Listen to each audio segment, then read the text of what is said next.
So hello everyone, in this video I'll talk to you about how to manage a group working and give instructions. So let's start from the definitions of a group working. Group working is a term for students who are working together as a group. There are two types of group working. The first is simple group working and the second is collaborative group working. So what makes them different? The point of simple group is just made for the work done, but for collaborative group working, done more than just finish the task.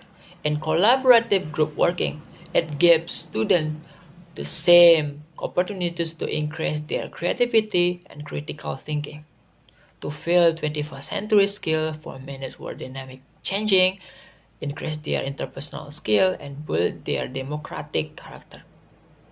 And the important point of both types are to make students be better being. So let's start to talk about how to manage the group working. There are several ways to manage group working, depends on your purpose, why you're grouping students.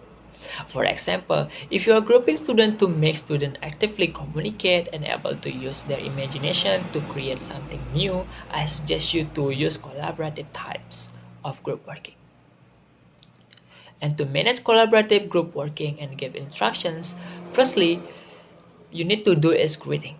Greeting is like good morning and how was your day and so on. Afterward, you need to introduce the purpose, why you define the student into group working. For example, you can tell about the benefit if you do this method, then compare it with the another method.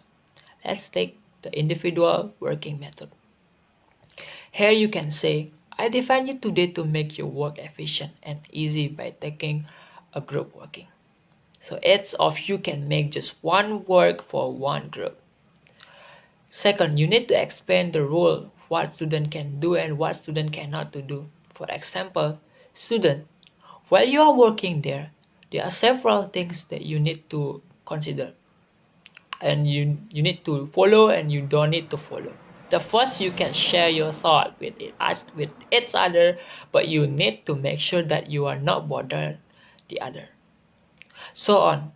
The rule is depends on the types of your tasks you give into student and what the classroom situations.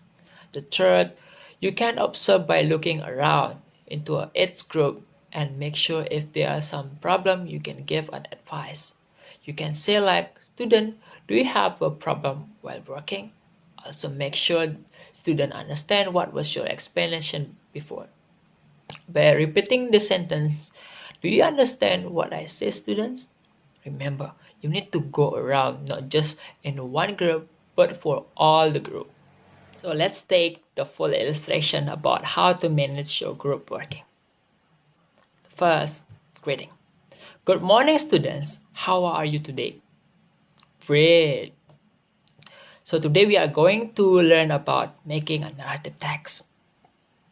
But before we are going to make a narrative text, let me define you to 5 small groups, consists of 5 to 6 students to make your work efficient and easy. Because making narrative text will take a long time to do if you're doing this with individual working. Okay? And then, please define yourself into 5 small groups. Notice here, if your student have difficulty to define their self, you can use counting method. For example, to define yourself, let me lead you. Place from the right corner here. Count yourself, start from 1 until 5, and after reach 5, you need to start count again from 1, and so on until the end of you. And then after that, okay student, do you have done with counting yet? Yes. Then please meet your group partner by the same number you got and take the same place as your group does. And then give student 5 minutes again to doing this. And then after that, okay students, pay attention here. Now I explain about the rules that you need to follow and you don't need to follow. The first, you can share your thought with another students, but keep it in mind that you are not bothering the other student. Notice here, the rule depends on what your classroom situation and what the student needs to be done. And then repeat the rule if the student didn't understand, and say like, do you understand so far, students, about the rule? Yes, then I will give you 30 minutes to do your work. Please remember the rule and good luck. Say like that. And then when you are mentoring each group, you need to join the discussions. And if students have a problem, give them an advice, just like, well, group 1, do you guys have a problem? So on, you do this until the last group.